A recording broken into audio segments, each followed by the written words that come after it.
National Grid Corporation of the Philippines o NGCP dapat kastiguhin dahil sa mga delayed na proyekto. Sino nagsabi niyan? RH28 Lakay Raymond Dadpaas. Lakay Raymond. Magandang umaga, Pilipinas Report! Hinimok ni Senador Sherwin Gatchalian ang pamunuan ng Energy Regulations Commission o ERC na kastiguhin ang National Grid Corporation of the Philippines o NGCP. Ito ay dahil sa mga delayed na proyekto ng kumpanya na nakaapekto sa supply ng kuryente sa bansa, kaya't may mga brownout.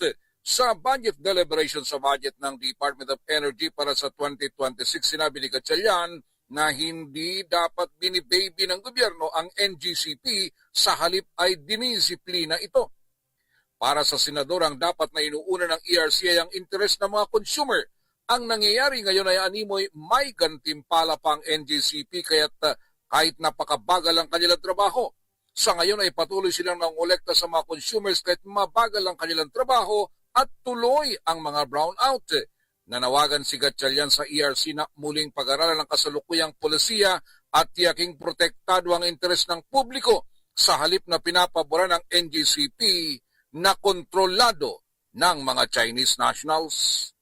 Ito si RH28 Raymond Dadpaas para sa DZRH, una sa Pilipinas, una sa Pilipino. Magandang